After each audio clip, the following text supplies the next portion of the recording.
Young people were walking back and forth near the arch that led to Hangcheng University, and the weather was warm and pleasant. At this time, a guy was pedaling his bike with all his might, trying to deliver a package lying in a box in front of him as quickly as possible. A clearly dissatisfied girl closely watched his movements, but two other beauties admired the young man with affection. The guy grabbed the package he was transporting, and inside it was a wooden box with the items the customer had ordered. Jumping off his bike, the courier, holding a smartphone in his hands, was already apologizing to the customer for the long wait. With her arms crossed, the girl told the man in disappointment how she had waited for almost 5 minutes, and the guy could have called even later. As he handed the package to the client, the young man was noticeably nervous and apologized profusely, explaining his lateness by unexpected problems that had arisen on the road. Taking the package with the box in her hands, the angry girl reproachfully demanded that the courier no longer deliver orders. In front of the lady, whose back was turned to him, the agitated young man nervously continued to apologize in the hope of forgiveness.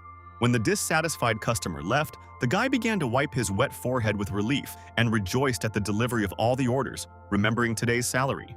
Anticipating the imminent receipt of his earnings, the young man was overjoyed, planning to buy a phone for Xiaoqi with his salary. Having just sat on his bicycle, the young man was about to go get his wages, not paying any attention to the girl nearby.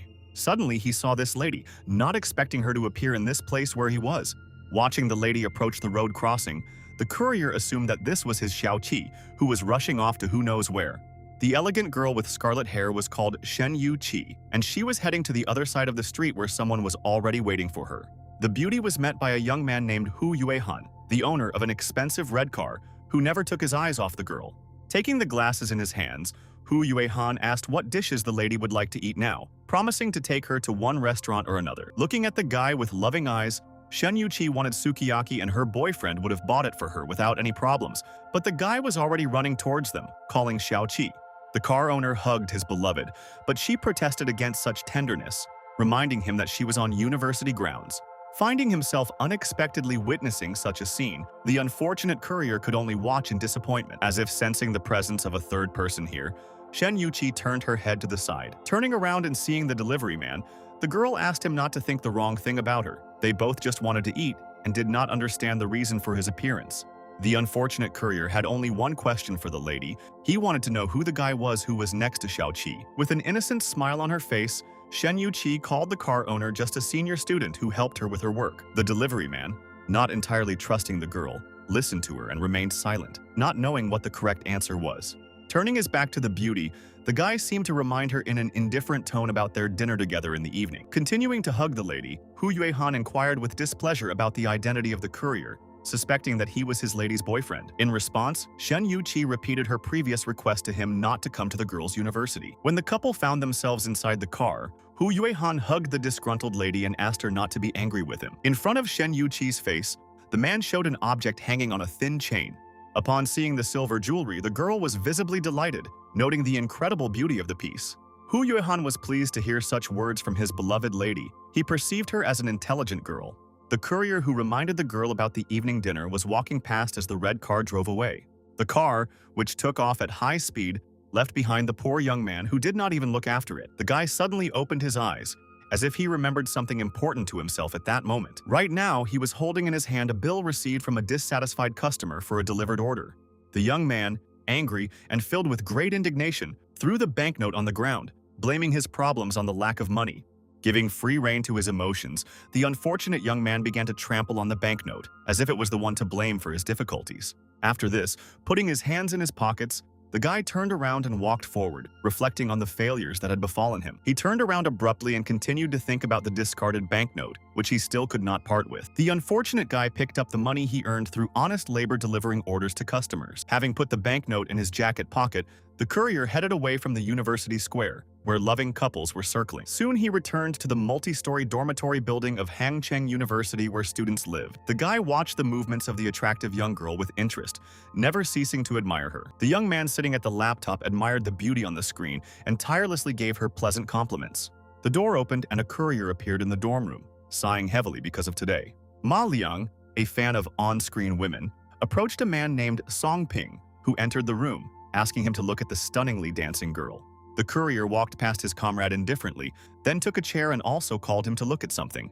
Surprised by the student's strange behavior, Ma Liang could only watch his roommate questioningly. Leaving his laptop behind, Ma Liang approached Song Ping and, taking him by the shoulders, inquired about his condition, but the delivery man quickly reassured him. Not believing his comrade's words, Ma Liang leaned towards his sad face and repeated the question about the young man's condition, but he again tried to convince him of the positive. Feeling very frustrated about his financial problems, Song Ping said he was a little tired and wanted to go and rest. Ma Liang continued to watch with silent surprise the strange behavior of his comrade, who had climbed onto the second floor of the bed.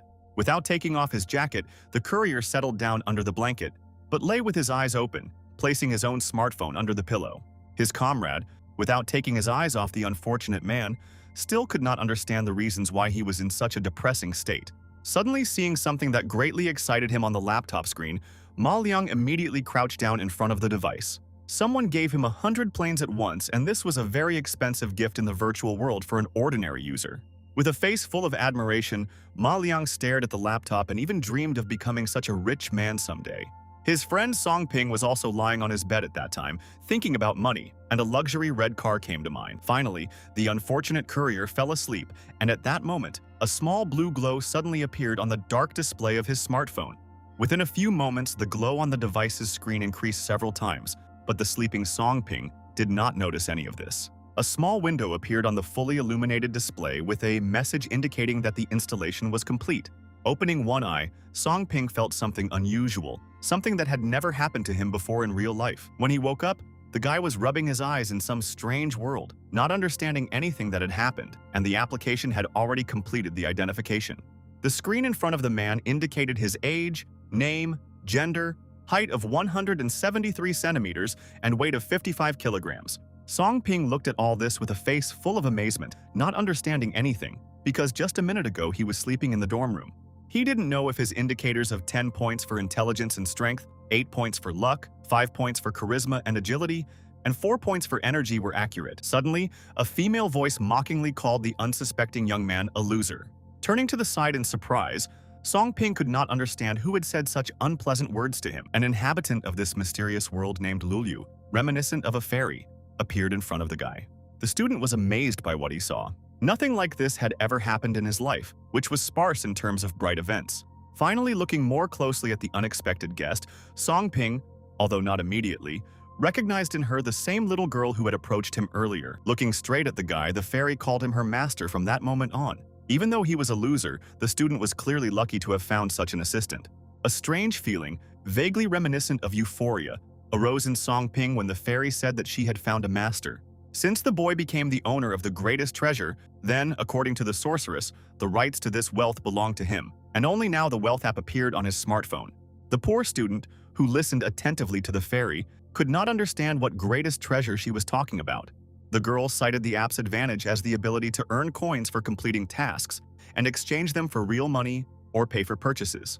Playfully blinking at the young man, the fairy named the price of 1 coin worth 1 yuan of the local currency. Song Ping could hardly control himself when he learned that he had a huge sum of money, 10,000 yuan. Standing before the boy at full height, the fairy solemnly announced the first task for her guest. Opening his eyes, the poor student looked out the window, half asleep, completely oblivious to the smartphone under his pillow.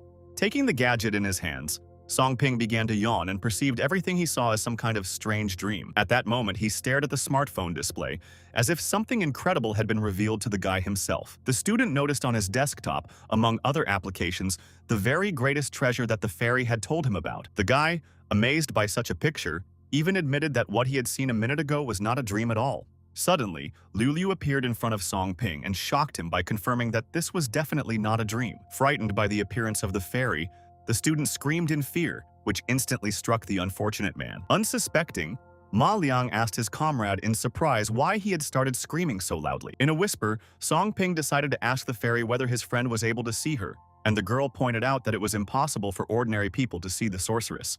Hearing Liulia's answer, the guy sighed with great relief. This is exactly what he wanted to know from her. Flying up to Song Ping's smartphone, the fairy asked him to check the app, where he had already been credited with 1 coin. Having confirmed that he had received the coin, the delighted young man wanted to know if he could exchange it for money, but there was an option to spend the resource in the store. As soon as Song Ping pressed the button to select the function of exchanging coins for real money, a new message arrived on his smartphone. Beside himself with surprise, The young man finally realized the full authenticity and truth of the situation in which he found himself. Songping couldn't believe that the Hancheng Bank had immediately credited him with 10,000 yuan. After waking up some time later, Songping rubbed his eyes and looked at his smartphone, where a wonderful application had appeared. The astonished student still couldn't believe the existence of such a resource that allowed one to exchange game coins for real money. Immediately descending from the second tier of the bed, Songping decided to definitely go to the bank and check everything thoroughly. Ma Liang noticed his roommate, and while the guy was waking up, the girl lover tried to eat a piece of food. Noticing no one and nothing around him, Songping ran forward at high speed to the horror of Ma Liang, who had lost his breakfast. The now rich student slammed the door of the room behind him in front of Ma Liang, who was amazed by the changes in his friend. The boy, left alone, looked at the door in surprise, not understanding what could have happened to Songping. Only now did Ma Liang notice the cutlet that had fallen to the floor, which he had not been able to eat because of his roommate. Sitting down at the table with his laptop, the unfortunate young man began to sob bitter tears, holding his delicious cutlet in his hands. Since no one saw the food fall on the floor anyway, Ma Liang decided to eat it. The hungry young man just wanted to swallow the cutlet, anticipating its incredible taste. Suddenly, the door of the room opened and Songping, who had returned, stood frozen on the threshold, and Ma Liang dropped the piece of meat again. Turning to his friend, the unfortunate student accused him of ruining the cutlet, which he was never able to eat. With a kind smile on his face, Songping apologized to his roommate, asking him to wait as he wanted to treat Ma Liang. The delighted guy immediately expressed hope that he had not misheard and that his friend would definitely buy him a new cutlet. Patting his comrade on the shoulder, Songping promised to treat him to some good food soon. Ma Liang immediately reminded his roommate of his desire to buy a phone for Xiaoqi, even though he was underfed, and now began to brag about the money. Recalling his beloved's embrace with Hu Yuehan, the unfortunate courier expressed his lack of desire to purchase a gadget for the girl. Not wanting to talk about unpleasant things, Songping hugged Ma Liang and assured him that he had no problems and suggested that they go get something to eat. After learning that someone had given Yu a super rocket, Ma Liang was very surprised by this. He didn't expect to see this on the screen. The guy was amazed by such an expensive gift because one super rocket costs 1,000 yuan, and some rich man bought this thing. Turning his head towards his roommate, Songping thoughtfully mentioned money as if to himself. After this, he smiled somewhat mysteriously, because the financial issue was no longer a problem for him. The girl thanked Gu Ming for the super rocket, and she is ready to keep her word and add him as a friend on WeChat for such a gift. The other man slapped his hand and became angry at Gu Ming for his habit of watching Yu Yu's blog on the internet platform. While Yu Yu was receiving compliments on the other side of the screen, Gu Ming reminded Ma Liang that he had no money, which is why he couldn't buy a gift, but he still watched the blog. The unfortunate student even stood up from his seat, disappointed by what he saw on the laptop screen. An angry Ma Liang was indignant at being humiliated by Gu Ming, who mocked him because he knew about the guy's crush on Yu from their university. The boy became even more ferocious when Gu Ming, who had bought a gift for Yu Yu, called him a beggar and suggested that he follow Songping's example and work as a delivery man to earn enough money for the gift in a few months. Standing behind him, Songping, who had suddenly become rich, only silently watched his unfortunate friend furiously typing on the keyboard. After demanding that Gu Ming keep quiet, Ma Liang wrote to Yu about how the guy who bought her a gift said nasty things about her, but the lady asked them not to quarrel and added Ming as a friend. Ma Liang couldn't find a place. He had already told Yu that Gu Ming was a fool, but the girl still added this student to her friends list. With a good-natured face, Songping asked his comrade not to worry so much, seeing no point in fighting such a scoundrel as his opponent on the other side of the screen. The student, who had no financial means to buy a gift for his beloved, was convinced that his opponent intended to deceive Yuya. When a friend asked him about the sincerity of his desire to add Yuya as a friend, Ma Liang responded by calling it the dream of his whole life. Hearing these words, Songping briefly asked his dorm roommate to get up from his chair. Ma Liang stood up from his seat with a questioning expression, giving it to Songping, but not understanding his next steps. When the newly rich man pressed the button to select the super rocket, Ma Liang screamed in horror, afraid of his friend's actions. Meanwhile, in the 4-story dormitory for girls at Hancheng University, other, no less interesting events were taking place. Tang Yu, who blogged under the nickname Yu Yu, told her friend Shen Fei Fei about earning several hundred yuan thanks to a super rocket she was given as a gift. Yu Yu's neighbor, who was tidying herself up, immediately inquired about the identity of such a rich admirer. Having received the gift, Tang Yu cheerfully assumed that it was a certain rich student from their university, whom she had already added on WeChat. After checking the screen and confirming that the super rocket was there, Shen Fei Fei suggested that her roommate celebrate receiving such a gift. Not opposed to the opportunity to have some fun, Tang Yu asked her friend to wait while she recorded a vlog, but then agreed to eat something delicious. Taking the microphone, the girl greeted everyone present at her stream, explaining that she was recording the vlog as a way to thank Gu Ming. Tang Yu was almost speechless when she saw the notification of Ma Liang sending 3 super missiles, after which fans offered her to take the guy for herself. Having come to her senses with great difficulty, the student now thanked Ma Liang for the 3 super missiles. The boy, amazed by what he saw, asked Song Ping where he got so much money for such purchases.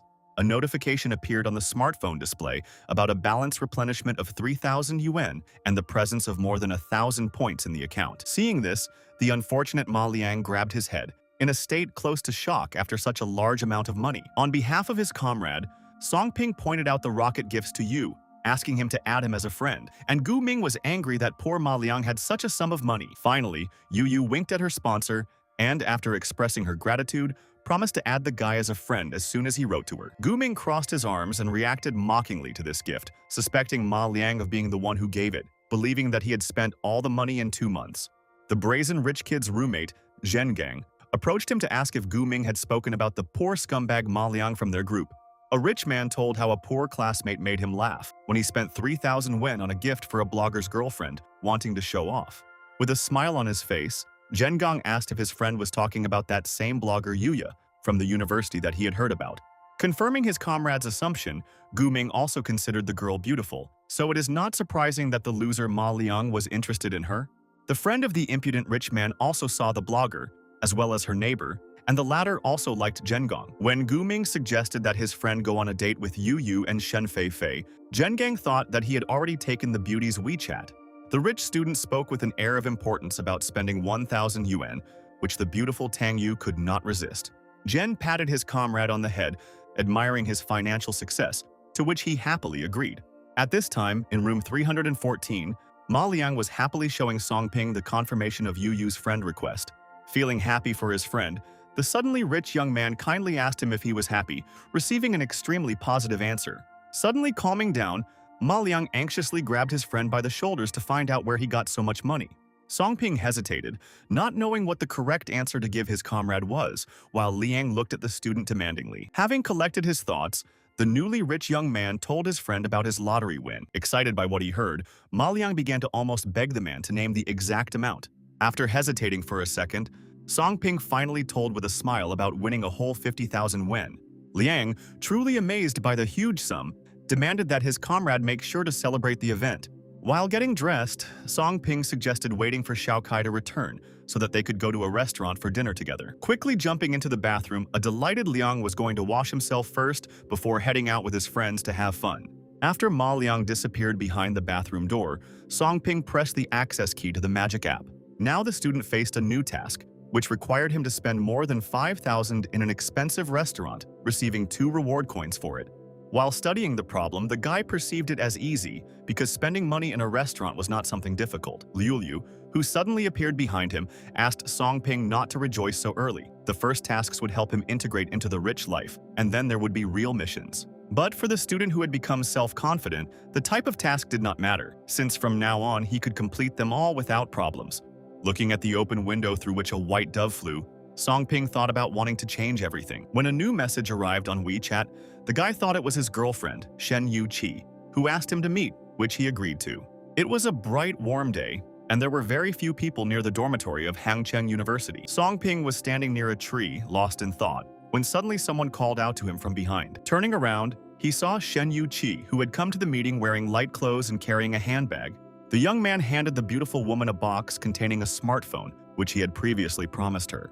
Having taken the desired gift in her hands, the girl could not take her eyes off her gentleman, not knowing what to say to him. Song Ping already knew that Shen Yu Qi no longer needed the smartphone, but he had promised to buy it before, so he asked her to take the device, not wanting to ever see the lady again. Clearly upset by what she heard, the girl was surprised by the young man's behavior. In a tone of complete detachment, the boy assured Shen Yu Qi that he could do without her, even though he was a very ordinary young man. Turning away indifferently and walking away, Song Ping asked the beauty not to judge people by their money. Shen Yu Qi only watched the student leave, holding the phone he gave her in her hands. Hu Yuehan, who had hugged the girl from behind, asked the lady if she had broken up with Song Ping, receiving the answer he wanted to hear from the sad Yu Qi. Feeling like he was the winner of the situation, the man invited the girl to go eat seafood with him in the evening. As if she hadn't listened to the guy, Shen Yuqi automatically agreed to his proposal, thinking about her own. As the couple walked away, the girl turned back, as if she wanted to see Songping, who had left her, for the last time. In the evening, traffic lights, signs, and windows on tall buildings were brightly lit on Hangcheng Shopping Street, and cars were moving along the road.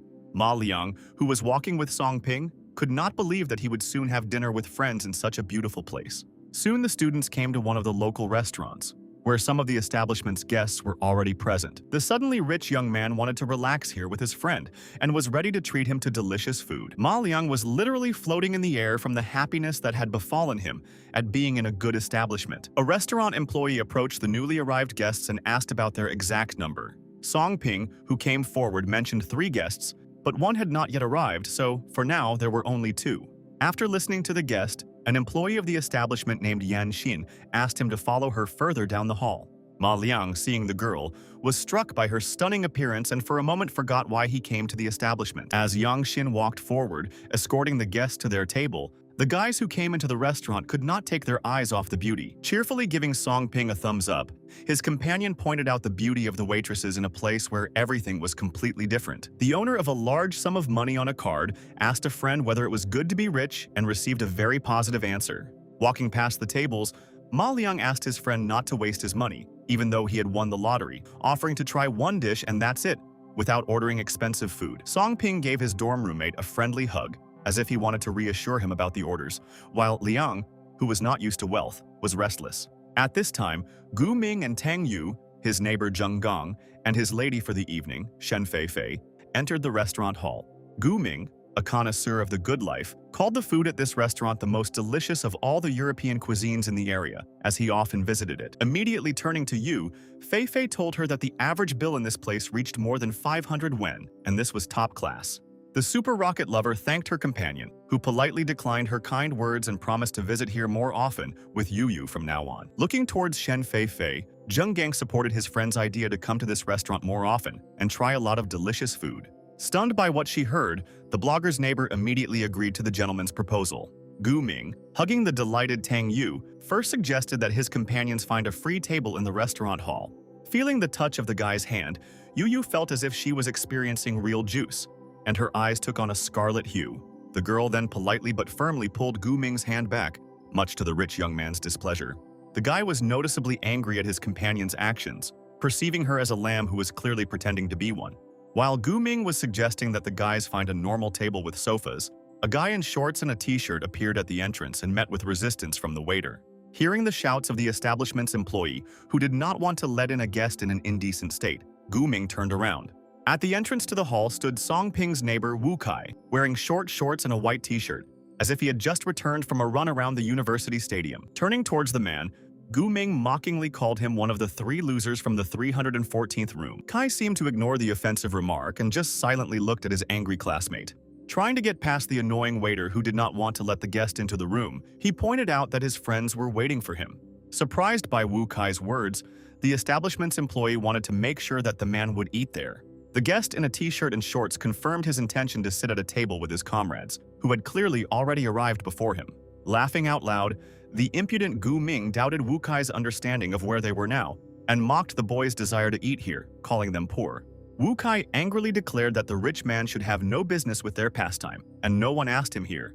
Just as Gu Ming was about to respond in kind to his opponent, Wu Kai's friends called out to him from his side. Appearing in front of a restaurant employee and 2 arguing guys, Song Ping, in the company of Ma Liang, called the guest in a t-shirt his friend. Gu Ming, who was not about to give up, insultingly called his comrades losers, mocking their desire to eat at the establishment.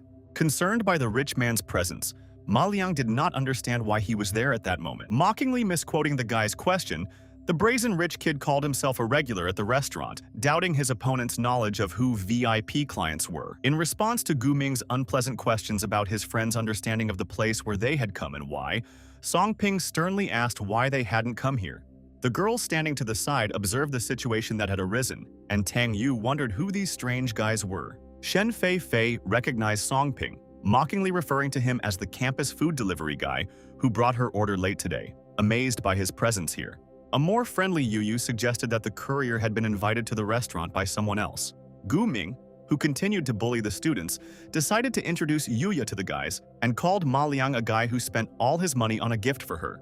The unfortunate youth screamed with indignation and called the villain's insulting words too excessive. Holding Yuya's hand, Gu Ming feigned surprise, speaking as if he was lying, and Ma Liang himself wanted to meet the blogger, so the rich man introduced them.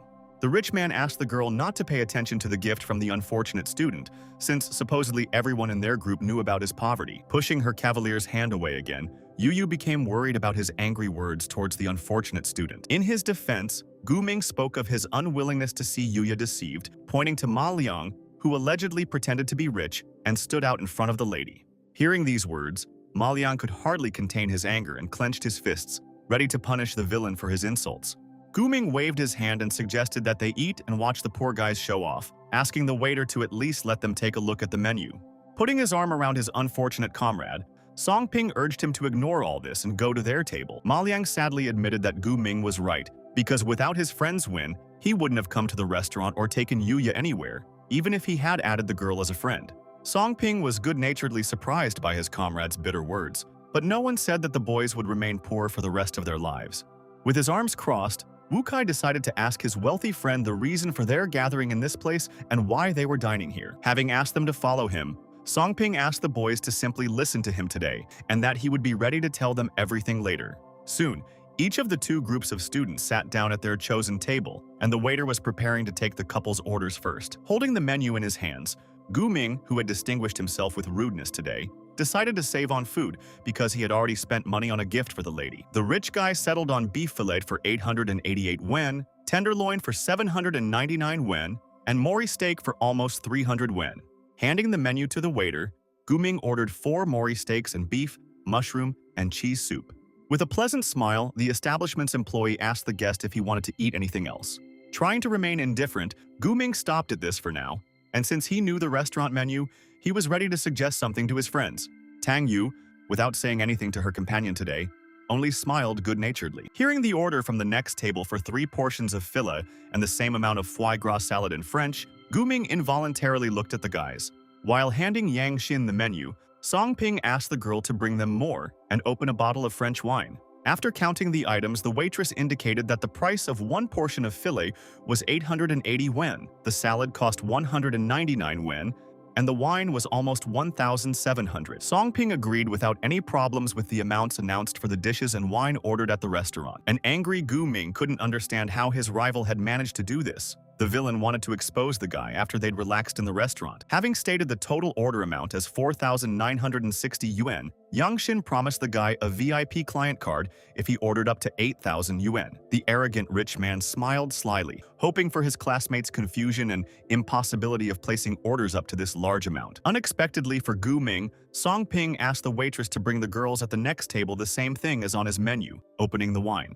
This was a real shock for Gu Ming, Yu, Zhen Gang, and Shen Fei, and the couples almost jumped out of their seats. Grabbing a fork in impotent anger, Gu Ming now perceived Song Ping as the one who dared to laugh at him, a rich man. Both girls were completely delighted with such compliments, and the waiters were already bringing them ready meals and 2 bottles of wine.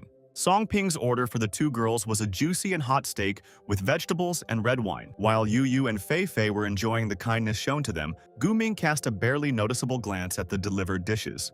Addressing his opponent as Mr. Gu, Song Ping did not order anything from him because he had money, but offered the lovely ladies a treat. In the most cheerful tone, Yu thanked the pleasant young man, clapping her hands. The enraged villain did not consider it right to eat food from Song Ping and demanded that the waiters take away the steaks and wine, promising to order new dishes. Shen Fei, instantly upset, called this a completely unnecessary step since food had already been brought to their table. Yu also spoke in support of her friend, spearing a piece of steak and suggesting not to waste money on more food. Gripping his fork with all his might, Gu Ming, who was seriously angry, mentally cursed at his clever opponent. At the next table, Song Ping and his loyal comrades were raising their glasses of wine, drinking to their triumph before the eyes of the angry Gu Ming. The enraged rich man looked at his classmates' laughter, but was confident of his future failures, believing that the guy would suffer because of today's expenses. Turning to the waitress, Yang Xin, Song Ping asked her to bring 2 more scoops of ice cream, to which the girl smiled sweetly and took the order. Hearing this, Gu Ming, who was almost petrified by the horror that had befallen him, fell headfirst onto the table. Yanshin called the guy their new VIP client and informed him that information about the privileges would be sent to the guest's phone. Accepting the black card from the girl, the young man thanked her modestly. Enraged by his defeat today, Guming was already mentally thinking about how he would force his opponent to show his true face as a poor man. As the couples were heading out of the restaurant, the villain asked Yu where else she wanted to go. With a sweet smile, the student rejected the offer to go somewhere else. Now she had to return back to the dorm.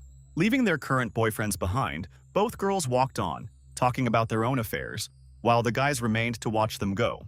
Guming, who had hit the wall in anger, was calmed down by Zhengang, who did not understand why the eternally penniless Songping had suddenly become rich. Disappointed by his defeat, Guming was now going to very carefully look into what had happened. At this time, the waitress Yang Xin was seeing the three guys off, and the happy Ma Liang was admiring the delicious food, the likes of which he had never tasted before. Worried, Wu Kai decided to ask his friend where he got so much money. To this, Songping mentioned winning the lottery, and Wu Kai wanted to know how much money he had received thanks to his luck. Zhengang, who was eavesdropping behind the wall, also learned about the source of such impressive financial resources from the student. Returning back to his 314th room, Wu Kai called the rich man's actions impulsive, since he had already spent 8,000. Holding the smartphone in his hands, Songping didn't think it was anything scary, because they hadn't eaten such a delicious meal for a long time. The cheerful Ma Liang cheerfully reminded his friends of Gu Ming's hateful expression, feeling delighted by it, but supported Wu Kai in the matter of spending. As he climbed up to the top bunk, Songping reassured his comrades with a smile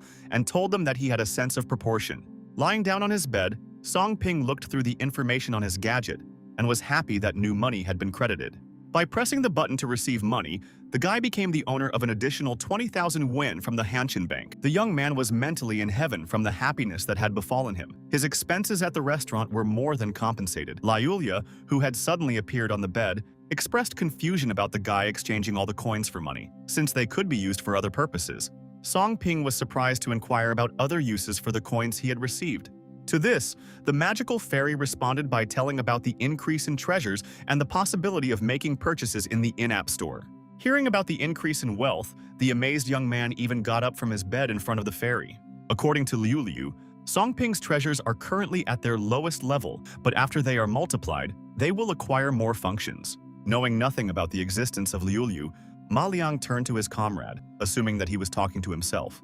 Hurrying to immediately calm his friend, Songping immediately assured him that everything was fine and asked the fairy how many coins were needed to increase his wealth. For the first time, as Liulia said, 10 coins are enough, and then there will be more and more. The student was incredibly surprised because, in real money, 10 coins meant a whole 100,000 yuan.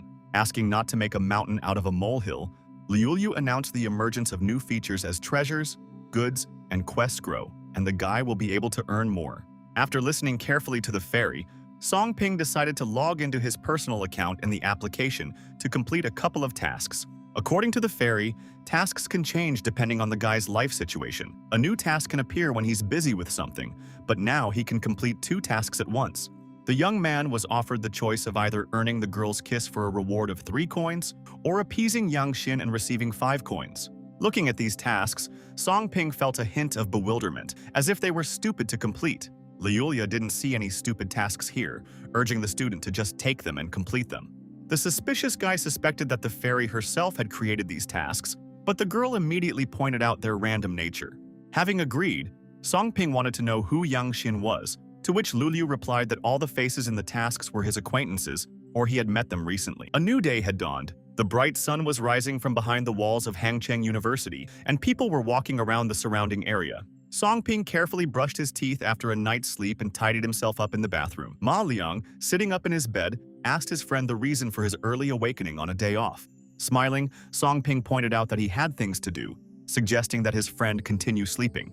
Having finished his conversation with Ma Liang, the newly rich guy went out into the street where the girls were already gathering. Recalling Liu's words about the risk of changing tasks daily, Songping thought about the need to complete 1 task a day to increase his treasures. But now the young man didn't know how he was supposed to complete the task of getting a kiss from the girl for 3 coins and calming Yang Xin for 5 coins. Suddenly, a girl handing out leaflets approached the pensive young man from behind, inviting him to come to fitness classes. Remembering what the waitress from the restaurant looked like, Songping suspected that it was she who was in front of him. With a smile, Yang Xin looked at the guy, guessing who was currently standing in front of her. When Song Ping reminded the lady about their meeting at the restaurant yesterday, the girl immediately recognized him as the student who spent 8,000 won. The student became interested in the reason why the lady was handing out leaflets, since she worked in a restaurant in the city. Hearing these words, Yan Xin hesitated slightly, but she still worked in many places in this city. Song Ping didn't want to distract the beauty from her work duties, so he waved his hands and left. The student had not gone far when an unknown man approached Yang Xin, whom he had been looking for so long. Hearing the girl's name, Song Ping looked back to where the man and the restaurant employee were holding leaflets. Surrounded by two guys in suits, the bald man finally saw Yang Xin in front of him because he had been looking for her for several days, and she was here. A little embarrassed, the lady apologized to Mr. Hu, but she was not hiding at all, but was busy making money. Having grabbed the girl, causing her to drop the leaflets, the man saw no point in her working part-time, but if she agreed to be with him, her father might not have to pay the man back.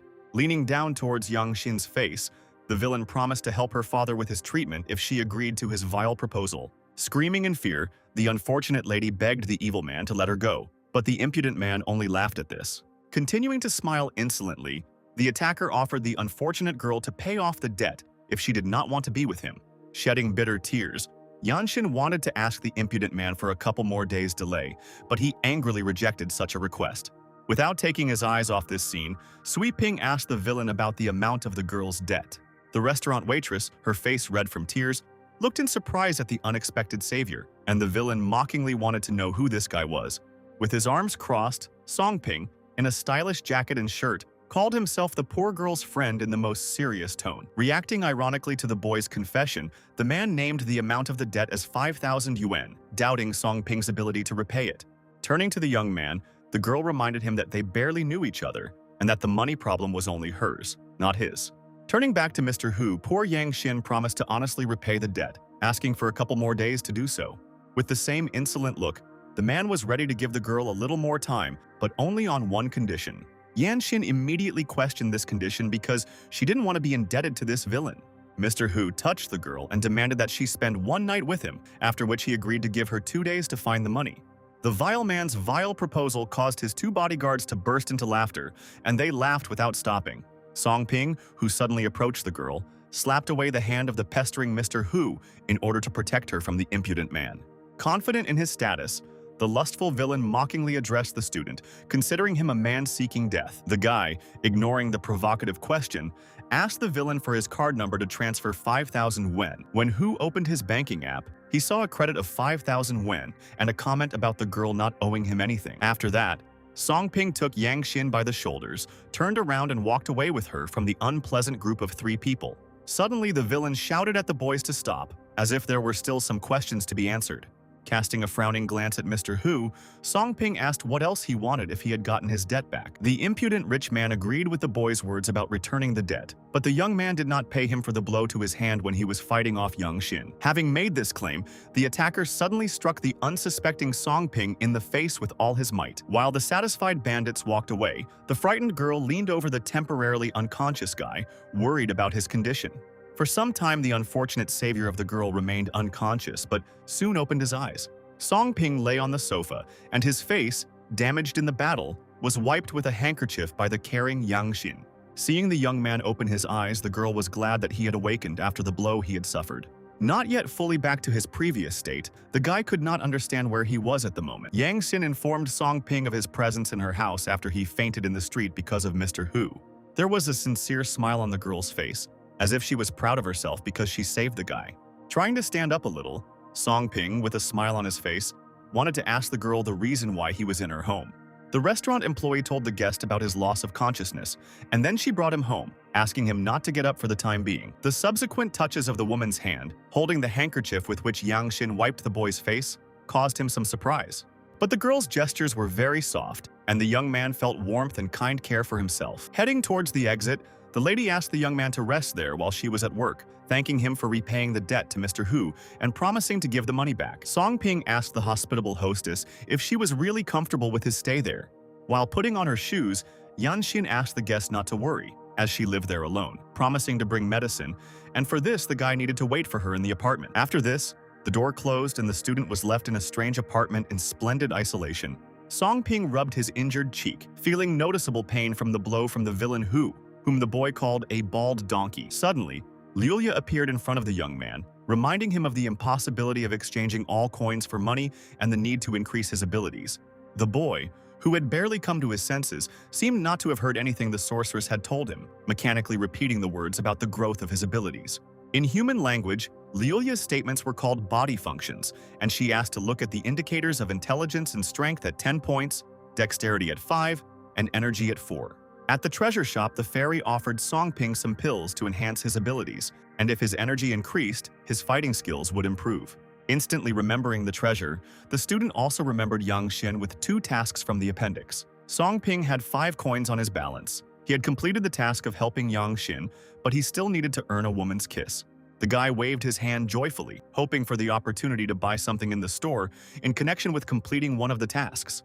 When the store opened, the student saw pills with functions of intelligence, strength, charisma, and energy, but another column with a certain plant was unmarked. One pill cost 1 coin. As Liuliu said, they increase the ability by 1 unit, but only the first time you can increase it by 5 points. If Songping were to acquire an energy pill, he could increase it to 9, but he still risked not being able to beat up Bald Hu. Having calmed her charge, Liuliu stated that the villain's energy level was 6 points, and if Songping increased his maximum to 9, he would not yield to the strength of a soldier. Excitedly selecting the right option on his smartphone, the guy quickly decided to purchase exactly the energy he needed. Having made the right choice, Songping saw a blue and white pill with an important resource in his palm. The young man brought the drug to his mouth, intending to swallow it and get the energy he needed. After this, the student felt an incredible sense of lightness and euphoria, as if he were floating in the air. Now Songping was faced with the question of whether he should spend the remaining 4 coins on something else. In the Magic Apps store, in addition to energy and other important resources, there was a window with a strange plant, which the young man chose.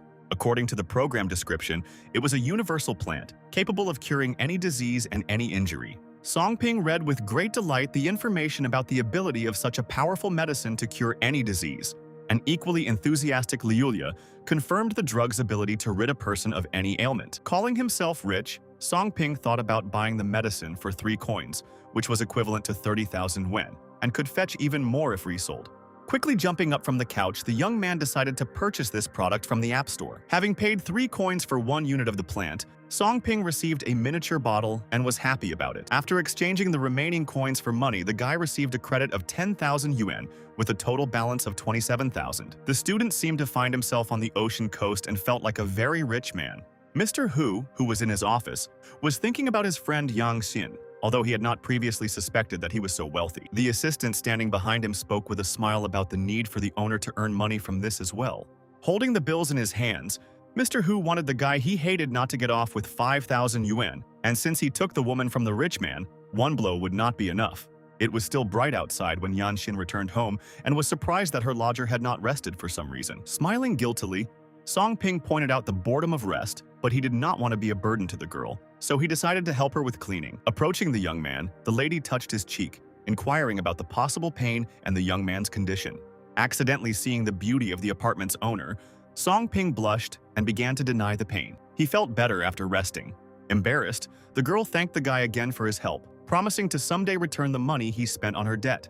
Songping immediately changed the subject, not wanting to remember his kind help, asking if Yang Xin worked every day. Having admitted to working 4 jobs, the girl called herself quite busy, but as a thank you, she invited the guy to dinner. Suddenly, someone knocked loudly on the doors, almost knocking them down, demanding that Yang Xin open them. The girl turned around in fear, recognizing the voice of the obscene Mr. Hu, who had recently harassed her on the street. Instantly becoming stern, Songping resolutely headed for the door with the intention of personally opening it for the villain. Coming out to the rude man, the young man sternly inquired about the purpose of Hu and his assistant's visit, reminding him about the debt payment. The smug bully crossed his arms and mockingly reminded the boy of the pain in his cheek after the fight, ironically surprised by his desire to talk to the master. Seriously angry after such offensive remarks, Songping walked towards the impudent guest.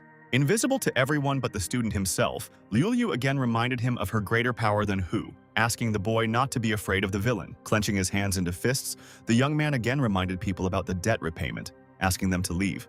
Yang Xin, who was behind the guy, also kindly reminded Mr. Hu about receiving his debt. Not intending to retreat, the villain insolently recalled some interest that he had not calculated, demanding that he pay another 1,000 yuan. Determined to protect the poor Yang Xin, Song Ping sternly refused to pay the villain anything. Swinging his hand to hit his opponent, the angry Hu jumped into the air and was about to punish the guy for his insolent words. Song Ping mentally told himself to remain calm and not be afraid of this bully. The next moment, the young man deftly grabbed Hu by the hand, and the man began to pitifully beg his opponent to let him go. The two bodyguards demanded that the guy immediately release their master, but did not attack the offender. Then Song Ping asked the villain in a mocking tone if he needed money, but the man only asked to let him go. Having graciously fulfilled the uninvited guest's request, the guy felt triumphant while the bodyguards took away their boss. Hu, angry at this meeting, called Song Ping a troublemaker and was going to punish him for it. The villain rushed at the young man again, intending to hit him with his fist, just like he had done on the street last time. Before Mr. Hu could reach his opponent, he received a powerful kick from him and was defeated. After flying a couple of meters, the man landed on the floor, finding himself at the feet of his frightened bodyguards. Taking Yang Xin by the hand, her savior suggested that they go away from here, after which the boys approached the steps. A short time later, the boy and girl found themselves in the fresh air and were having trouble catching their breath after jogging. Wiping her forehead, Yang Xin thanked him for saving her, but she couldn't understand how he had suddenly become incredibly cool. Smiling, Song Ping reminded his companion of the last time the villain Hu suddenly attacked him on the street. The worried girl asked the student to be careful, since Hu was very influential here, and after the beating he could clearly find the guy. After trying to reassure the girl of his safety, Song Ping asked her to move quickly, since Hu knew about the lady's current place of residence. A frustrated Yang Xing pointed out that she had no money to move and that she would soon be unable to pay even for her current apartment. Hearing these sad words, the young man looked at the unfortunate girl with regret, but did not want to leave her. Taking Yang Xin's hand, her savior again urged her to follow him, his smile indicating the presence of a good plan to get out of the situation. The restaurant waitress could only look at her gentleman with gratitude. Hu Yuehan and the red-haired beauty Shen Yuqi were crossing a wide road on one of the city streets. While walking with the girl, the guy realized that she was now his partner, although last time Yuki refused him a relationship. Previously, the girl did not want any love with Hu Yuehan, but now he planned to resolve this issue in his favor. Soon the young people approached a tall building with a sign that said Kondo Chiman, but that was exactly what they needed. When the lady asked about the purpose of his visit, the gentleman answered by declaring his intention to rent her an apartment, since living in a dormitory was inconvenient for Yu Qi.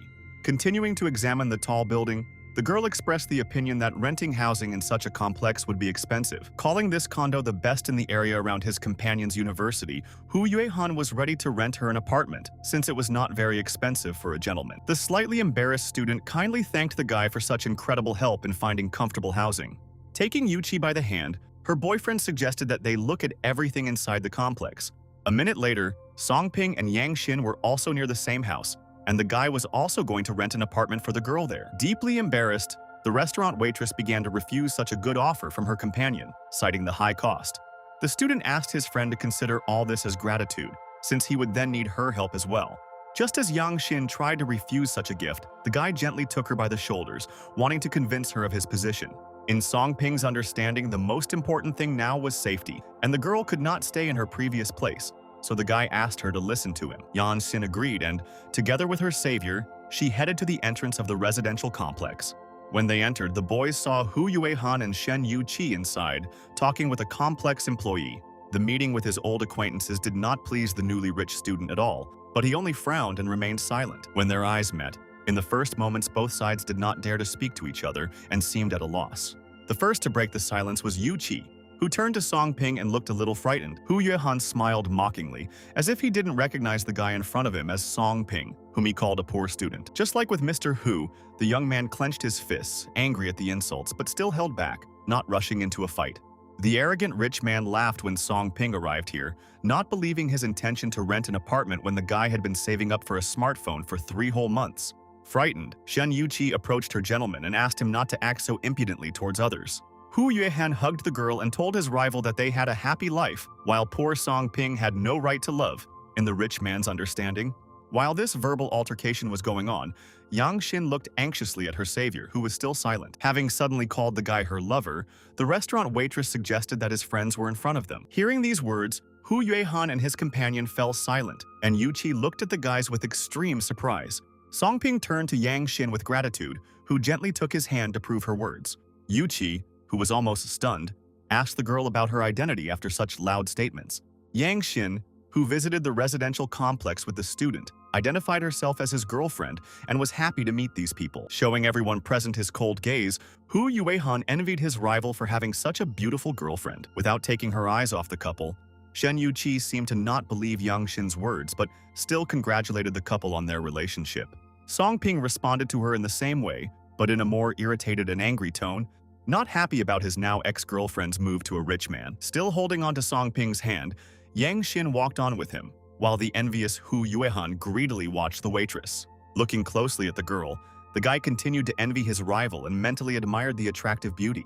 Once at the reception, Song Ping announced his desire to rent an apartment in the residential complex. Staying slightly behind, Yu Qi looked back at her ex-boyfriend, not understanding where he got the money to buy the property in this condo.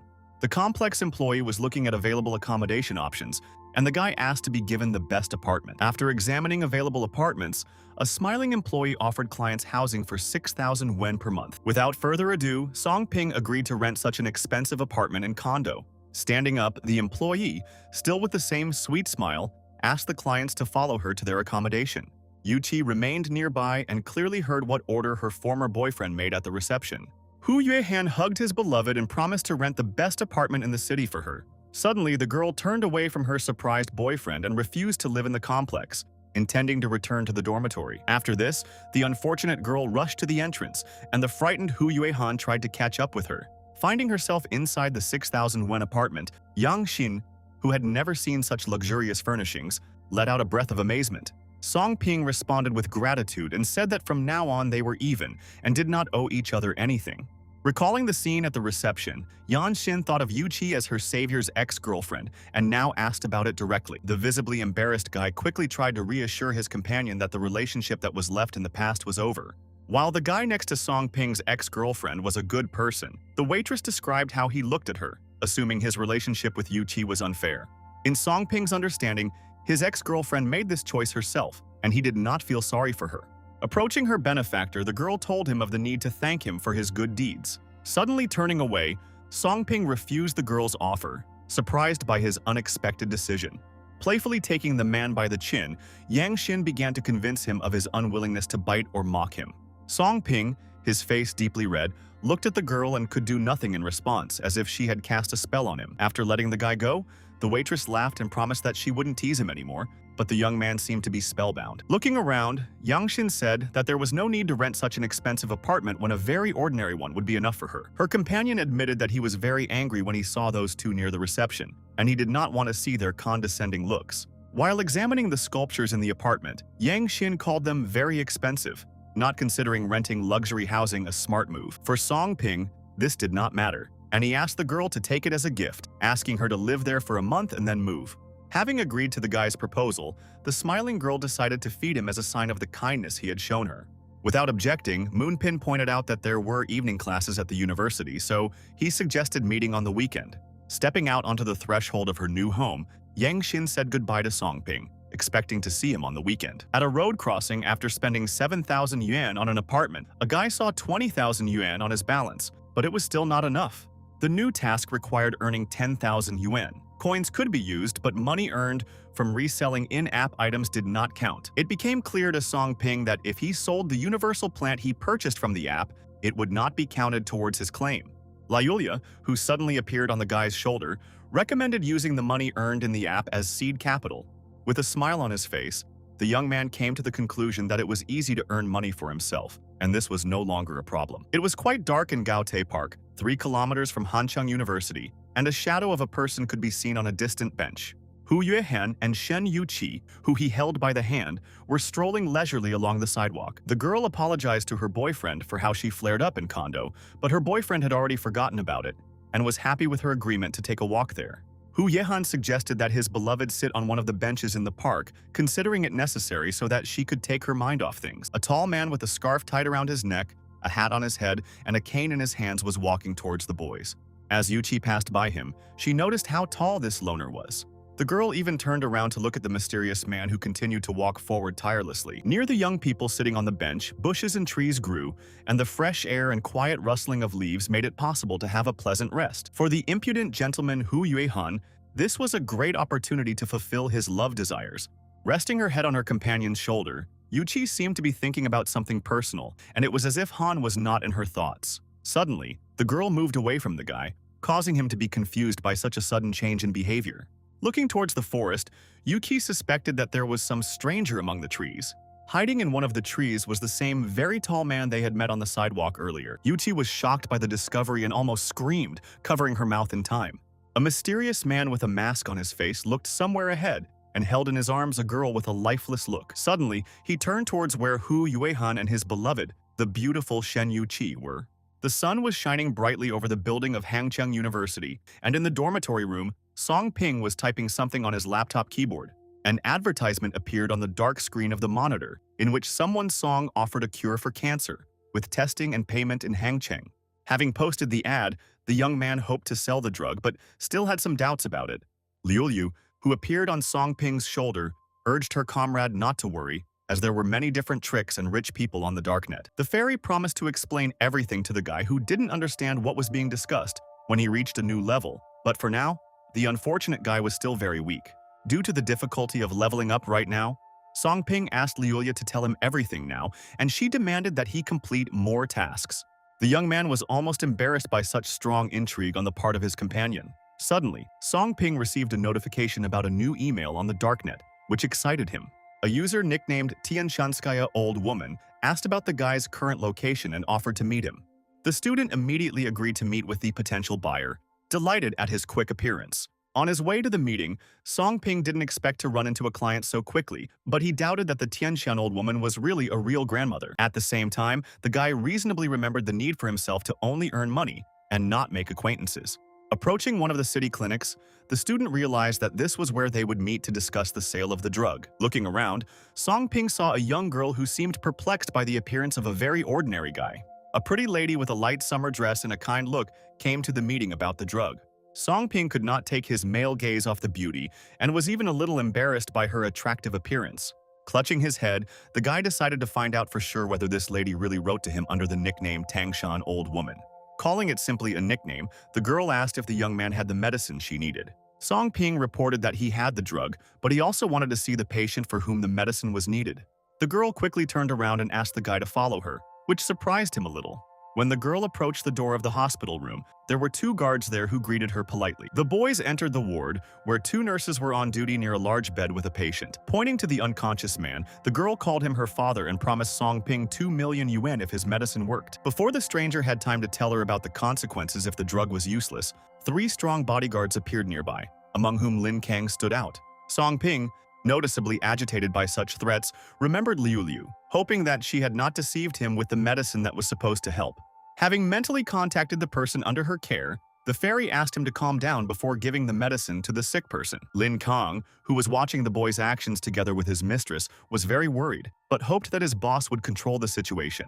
The girl responded by calling the people on the darknet unusual, and that they, acting according to their own rules, would not leave if the medicine turned out to be counterfeit. While the mistress and her subordinate were talking, Song Ning gave medicine to the unconscious patient, hoping for his recovery. As soon as the man received the drug, something unusual happened, as if new fresh energy was penetrating his weakened body after the illness. Seeing her father's eyes open, the daughter, instantly overjoyed, grabbed his hand, rejoicing at her parents' awakening. The man wearily asked about the place where he woke up, but the girl promised to tell everything later. A lot had already happened, mentioning that he was in the clinic. Turning to Song Ping, who was standing to the side, the cheerful lady thanked him for the miraculous medicine. Not considering his actions to be anything serious, the young man called it just ordinary business. Remembering that she needed to pay for the medicine, the lady snapped her finger and Lin Kang appeared behind her with a safe. Approaching Song Ping, the bodyguard asked him to take the 2 million yuan he had honestly earned, promised by the sick man's family. After opening the safe, Song Ping was unable to say a word for a moment, fascinated by the countless, neatly folded bills. Having taken 2 safes with cash, the guy was about to leave, but the patient's daughter unexpectedly asked him to stay. Looking at the girl, the student asked how else he could help her or her family. The beauty handed him her business card, and even though Song Ping had helped her for money, she was still grateful to him, offering to help if needed, since her Yin family was influential in the city. Seeing the name of the corporation's general director, Yinshi Yin Shintong, on the business card, the young man immediately said goodbye to the people in the ward. As soon as the door closed behind Song Ping, the girl ordered Lin Kang to check the identity of their savior today. Pleased with having received the incredibly huge fee, Songping walked down the steps to the lower floor of the hospital. Having learned through a virtual notification that the hidden task had been completed and the treasure had been upgraded to level 2, the boy demanded an explanation from Lulu. According to the fairy, her ward activated a hidden task, and the treasure moved to a new level, so he no longer needs a phone. The app opens with the power of thought. With a wealth of 2 million yuan, Songping also had 10th level spiritual power and 14th level vigor. Not understanding what wealth was being discussed, the guy recalled such previous points as strength, intelligence, and energy, and instead of them, spiritual strength and vigor. According to Liu explanation, Songping acquired coins while completing tasks, and these could be exchanged for money or used in the store. The wealth column was somewhat different. A student received it by earning money, and this resource could be used to increase spiritual strength and vigor. After listening to the sorceress's explanation, Su Ping decided to click on the wealth shop option in the app. With coins, things were different. Liu allowed them to be used to pay for pills that increased energy and spiritual strength, as well as other goods, including a universal medicine. Having thought about the girl's words, the young man still could not understand what vigor and spiritual strength were. Lulu called the guy's intellectual abilities spiritual strength, and vigor is the strength of his body. When it reaches 100 points, Songping will become a big shot. The guy didn't understand the meaning of the last designation, but Liu promised to explain it to him later, suggesting that he now focus on developing himself. Agreeing with the fairy's verdict, the young rich man resolutely walked down the steps, heading towards the exit. A girl with a hood on her head and holding an umbrella in her hands was rising towards him. The next moment, they just walked past and no one looked at each other, without saying a word. Songping continued his descent, and the girl went on about her own business. Listening to the hood, the girl named Eva Lin thought it was an optical illusion because an ordinary person passed by, but she still felt the aura of a fairy. Lost in her thoughts, Eva Lin, leaning on her umbrella, walked to where she had planned to meet. Opening the doors, the girl found herself on the roof, where the same tall man in the mask who met Yu Qi and Hu Yuehyun in the park was located. Winking at him, Eva Lin mockingly asked about the possibility of this man killing anyone else. The man cleaning the dagger was displeased with the appearance of the girl dressed in purple, clearly not expecting her in the fresh air. Eva Lin, who was not afraid of this stranger, accepted the presence of purple underwear on her, not understanding how a person could decide to kill her. The man, who did not outwardly show his excitement, perceived this as a sign and a call to action. The next moment, his dagger and Eva Lin's umbrella clashed in a first confrontation, but that was the end of it. Jumping back with lightning speed, the girl deftly stopped near the wall, performing a double jump. The guest who came to the meeting laughed and promised not to tease the man in the mask anymore. In response to his rival's words, he began to curse all those who were used to wearing purple underwear. Angered by the man's malicious words, Eva advised him not to be so careless, otherwise the Eagle Pavilion might turn its attention to him. With a barely perceptible smile, the mysterious masked man declared that he had no fear of this factor. Unafraid of this man, Eva Lin approached the fence and began to look at the city from above. In her understanding, this game had already begun, but the man did not react to this statement in any way. After cutting his hair and buying new things, Songping still had more than 2 million yuan left in his bank account. In his mind, the young man, being only a student, was incredibly happy about this significant sum. Suddenly, a woman appeared in front of him, causing a puzzled look on the guy's face, as if he didn't expect to see her here. It was Ren Ye, who was his ex-girlfriend Shen Yuqi's roommate, who wanted to talk to him with a stern look. When Songping asked about possible help for her, the girl complained about her neighbor, who, after returning the previous night, still had not told her anything. The student told Ren Sui, looking at her sideways in a dissatisfied tone, about the break in his relationship with Shen Yuqi. The girl, amazed by the information she heard, asked when this happened. Songping replied that it had happened a long time ago, but he was not the cause of it. There was something strange about this situation for Ren Shui, so she asked the guy to at least take a look at Yu Qi even though they had broken up. Indifferently, Songping, knowing what kind of friends both girls were, declared his unwillingness to have anything to do with Yu Qi, with whom he had broken up, recommending that she ask her new boyfriend to visit her. Having been surprised to learn of her friend Songping's betrayal, Ren Shui was no longer surprised by her roommate's dramatic changes. Liulia suddenly appeared, unnoticed by others, and informed her charge of the acquisition of his former superpower. The astonished boy turned to Ren Shui for a more detailed conversation, but she had already disappeared like dew in the sun. Opening the door of the room, Ren Shui saw Yu Qi sitting on a chair, experiencing strange feelings. The worried neighbor tried to find out if her unfortunate friend, who was completely disfigured, was okay. Yu Qi, who heard no one or nothing, as if she were in another world, thought about the murderer who was taking people's lives before her eyes. At this time, the now rich Song Ping was wondering why a person with incredible abilities should be in the school. Having told her friend about the ability of people with superpowers to be everywhere, even after being exposed as unaware of their incredible talents, Liu decided to tell her friend something important. After this, the fairy tale sorceress turned around and headed towards an expensive car nearby. At this time, strangers were already gathering near the car, admiring its attractive design. Seeing Kai, whom he already knew among others, Song Ping asked him about what was happening on the street. With a smile, the boy's old friend Gu Ming, noticing Mr. Song as he put it, suggested talking about compensation. The guy was very surprised to hear about some kind of compensation, not understanding what it was all about. Referring to comrade Song Ping, who allegedly damaged his car, the impudent man demanded that the student, calling him rich, pay for the cost of repairs. Wu Kai, who approached, was indignant because the car only had a dent from a basketball, but the man wanted the entire car repaired. Wanting to figure out what had happened, Song Ping himself approached the expensive car and examined the very same dent from the ball. The owner of the car quickly ran up to him, removing Song Ping's hand and yelling at him for such actions. The very angry man claimed to be the owner of the vehicle, pointing out that Song Ping had no right to touch the car. The smiling student knew that he had a BMW 3 Series in front of him, worth just over 400,000, and asked for a price for repairs. Gu Ming laughed, mockingly repeating Song Ping's words about a slightly higher cost than 400,000. Continuing to laugh, the impudent man reminded the student of his small winnings, which supposedly allowed him to consider himself rich and perceive such a sum as dust. Speaking to the man in a more stern and decisive tone, Song Ping repeated the question about the cost of repairing the car. Having announced the price of 10,000, Gu Ming promised to leave the guys alone after receiving the money. After asking the rich man to stop bragging in front of everyone, Song Ping advised him to at least cherish the car worth 400,000. The rich man, who continued to disbelieve the student, considered his words a joke and laughed at Song Ping's desire to pay for the car's breakdown. Throwing a black card towards the impudent fellow, the guy, without a hint of bragging, named the amount of 400,000 on it, hoping to buy Gu Ming's used car. Having caught the bank card, the car owner looked at Song Ping with puzzlement, not believing what he had said a second ago. Opening the door of the car he had just bought, the cheerful Song Ping invited Wu Kai to sit next to him and drive away. His modest companion felt at a loss in the expensive car, as if he were out of place. Zhenggang hugged Gu Ming in support and urged him to check the contents of his bank card to see if he had been cheated. Seeing the balance of 400,000 yuan on the card, Gu Ming cried out in fear, convinced of the truth of his opponent's words. Casting angry glances at Song Ping as he left, Gu Ming wanted to know the exact amount of his winnings.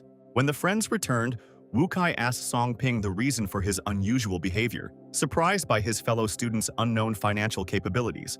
The good-natured student, who was good-natured with his comrades, responded to these questions by mentioning that he had won another lottery ticket. After asking his friend about the exact amount of his winnings, Wu Kai sincerely hoped that he had not had to spend it all on a car, wanting to know the reason for its purchase. Song Ping just wanted to get a vehicle to make his travels more convenient, and he just liked this car. Suddenly, Ren Shui appeared in front of the car, taking her roommate Yuqi out for some fresh air. The student instantly received a new title, which required him to help Ren Shui complete the investigation for 30 wealth points. Having given Wu Kai the car key fob, the young man offered him a ride while he went to the bottom of the necessary place. Slamming the door, Song Ping rushed towards the gate of the large building, much to his comrade's surprise. Entering the area behind the fence, the guy saw Ren Shui and Yu Qi, not understanding the actions of both girls. Hiding behind the wall to avoid being seen, Song Ping watched the female students climb the steps of the building labeled Paradise on Earth. The embarrassed young man thought that his lady friends had come to an ordinary nightclub. Song Ping decided to definitely follow the girls and find out what was happening there, wanting to figure everything out. Only after gathering his courage did the guy come out from behind the wall he had been hiding behind, when he was suddenly stopped by a female voice. The appearance of Liulia revealed that the girl had superpowers, and there could be others like her inside the building. So the guy could not have entered so easily. Agreeing with the fairy's words and assessing the situation, Song Ping decided to first increase his own energy. Hiding unnoticed between two walls, the student began to build up his strength before an important task. Seeing the points in the store for intelligence, physical fitness, charm, agility, and strength, Song Ping wanted to gain superpowers after reaching 100 points. Liulia, who appeared behind him, confirmed the calculations of his protege, who would only receive superpowers with an increase in energy. According to the current indicators, the wealth score reached 10, wealth points 1,700,000, mental endurance 10, and energy 100. By concentrating his energy around himself, Songping built up his own strength, which was necessary to solve the new problem. Suddenly, the boy screamed in an inhuman voice, and strange branches appeared on his body. Liulia strictly demanded that her comrade endure the pain, because it was precisely fresh energy that was entering his body. During the process of being charged with energy, Songping experienced incredible pain, fearing that he would die from it. Now it was as if he was floating in some other reality, where there was only one energy around. A small blue ball appeared in the hands of Songping, who was not noticing anything around him. Only after this did he, with great difficulty, come to his senses after such complex changes in body and spirit. Liulia, who was immediately on the scene, immediately inquired about the health of her charge. The young student, who felt normal, now allowed himself to acquire all the powers he had dreamed of. Rejoicing for Songping, the sorceress asked him to test his new ability immediately. Raising his hand, the boy prepared to test the next skill necessary for completing tasks in the presence of the fairy Liulia. Full of the energy he had received, Songping was preparing to experience a new great power within himself. Seeing a stone slab on the ground in front of his feet, the student began to lift it little by little using his super ability. Using energy control, the boy lifted the slab and held it at chest level. The slab rose into the air, quickly flew past the enchanted Songping, and hit the nearest wall hard. So engrossed in his incredible ability, the boy miraculously avoided being hit by a rock flying past him. Enchanted by what was happening, the young man still could not believe that he had received an extraterrestrial magical talent. Liulia was happy for her comrade and perceived his new skill as a rather powerful ability. After congratulating Songping on his superpower, he was given the opportunity to spin the Wheel of Fortune once as a reward. This proposal surprised the young man, as he had never heard of the Wheel of Fortune. The fairy solemnly announced that the boy had the opportunity to gain another superpower. A look of great joy appeared on Songping's face at the chance to acquire an additional talent. Pointing to the lottery wheel, Liulia told her ward about his luck, since now the acquisition of the skill depended only on her. The student pressed the start button and the Wheel of Fortune started spinning. Now all he had to do was wait for the final result. At this time, Ren Shui, hugging her unfortunate friend, tried to convince her that it was possible to help her. Shen Yuqi still stared blankly ahead, as if she hadn't heard her dorm roommate. A second later, the door of the room where they were located opened, and a blonde man appeared on the threshold, delighted by the visit of two beauties. It was a local Gleneag's faction member named Jed, and he was delighted to see Ren Shu there. Ren Shu stood up and demanded in a determined tone that Jed help her, while her friend remained indifferent. Taking a comfortable seat on the sofa, the smiling guy asked his friend to tell him what had happened if his help was so needed. Pointing to Yuqi, who had recently witnessed the masked man kill a girl, Ren Shui admitted that this was the man they were looking for. Jed immediately asked his friend excitedly about the mysterious masked man, not having heard about him for the first time. According to the girl, this is the same man, and she also heard about him joining the G group. Hearing these words, the blonde laughed cheerfully, as if he didn't quite trust his old friend. Then, in a more serious tone, Jed asked Ren Shui if she at least understood what she had just said. Disappointed by Jed's reaction, the girl assured him of the truth of her words. She had checked the reports and was now almost certain of it. Closing his eyes, the blonde called Ren Sui just an ordinary worker, and there were hundreds of people like her, so this was not something she should think about. The girl, getting heated up, reminded him that she had joined the group not at all in order to pay back the super-criminal organization G. Placing a friendly hand on the lady's shoulder, Jed advised her to first assess the strength of her enemy. She would not be able to go that far. Following Jed, Ren Shu expressed confidence in the organization's intention to focus on this person and verify his stay in Hangzhou. Before leaving the room with the girls, the guy stated that there was no need to have Ren use information. With those cold and indifferent words, Jed walked away, leaving the two students alone with their unresolved problem. Ren Shu could only scream in helplessness, even though she was counting on her friend's help. Suddenly, Yuqi turned to her and expressed surprise at her friend's reticence to say that they would not receive help here. Ren Shu smiled and asked her friend not to be angry and promised to sort this all out. She could only rely on herself due to the organization's reluctance. Hidden around the corner of the building, Songping watched as the two girls left this mysterious place. The young man himself did not understand anything, but he did not dare leave his shelter and remained there. The girls, having left the building, headed towards the park area, where Yuqi had last strolled with her boyfriend. Pointing towards the park, Ren Jui received confirmation from her friend that she had last seen the killer there.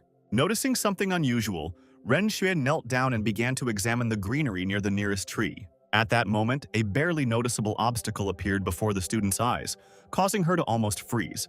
And then Ren Shui suddenly screamed in incredible fear, which was similar to extraterrestrial madness. a scary girl suddenly appeared in front of the student, her facial features reminiscent of a doll that had come from the underworld. Seeing this creepy girl, Yuchi covered her mouth in amazement and fear, recognizing her as the one she had met before. Renshu kept her eyes on the demonic guest, but she had no intention of succumbing to her evil charms.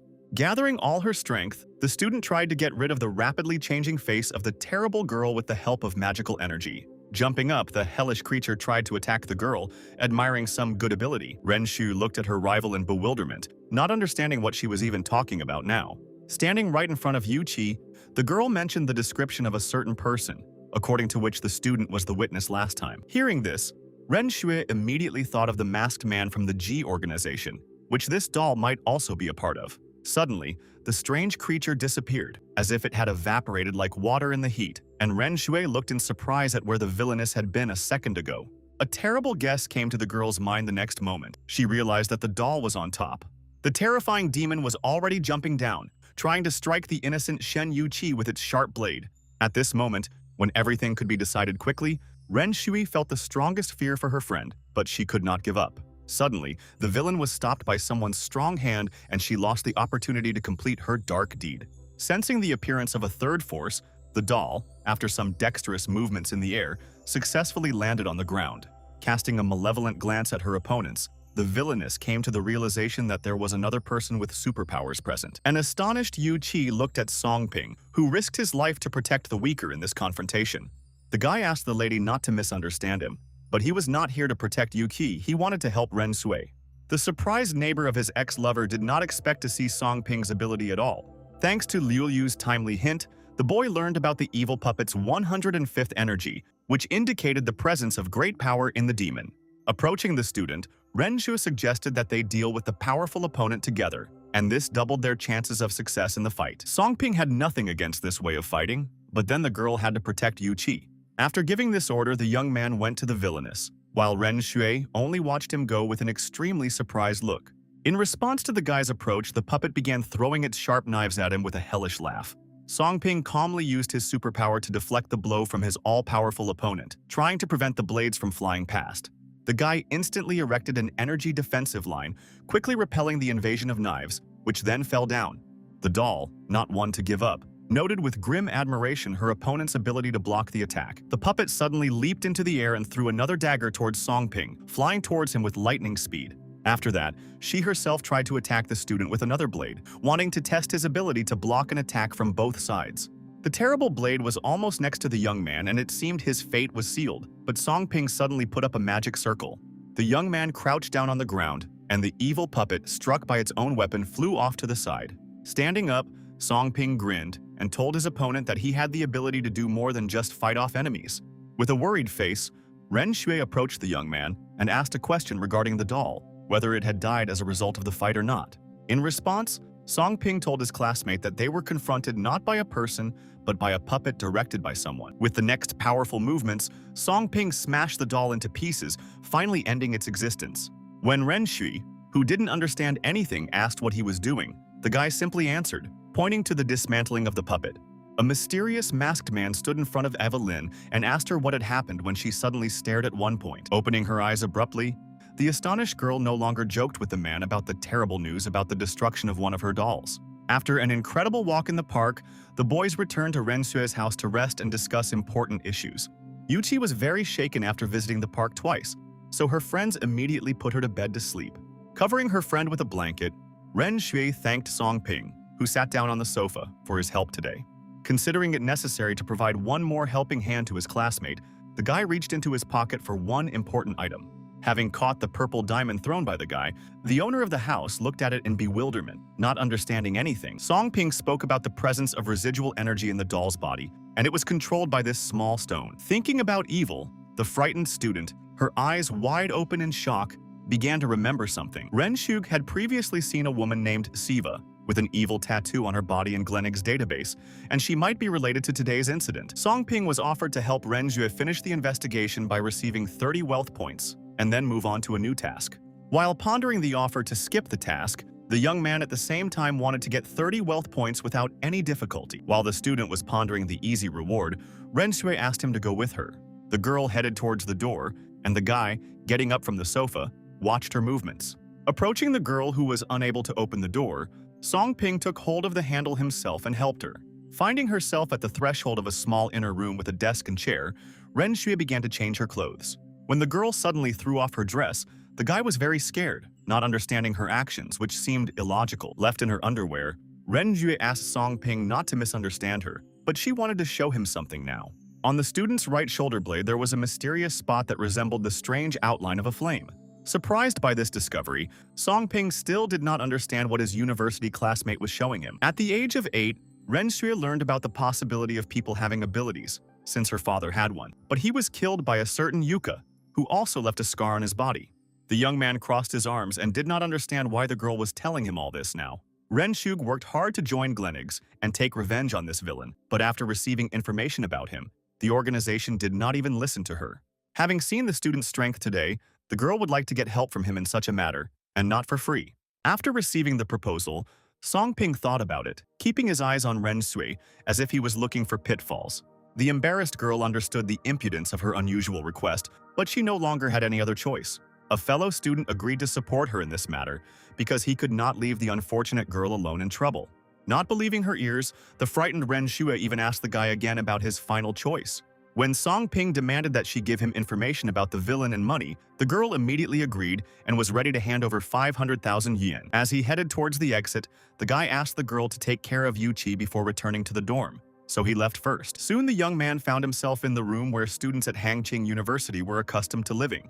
At the threshold of Song Ping's room, Wu Kai met him with a story about Gu Ming, who had taken the money from the new owner of the BMW but refused to sign the transfer of the car. Having heard the unpleasant news, the student was surprised, not understanding the reasons for his rival's behavior. According to Wu Kai, Gu Ming allegedly modified the car, so now Song Ping owes him another 100,000 yuan. The student, although he had become very rich, was still upset by the villain's demands. Confused by Gu Ming's attacks, Wu Kai didn't know what they should do now. Only now did Song Ping notice the abrasions on his comrade's face. Suspecting the villain and his henchmen of beating Wu Kai,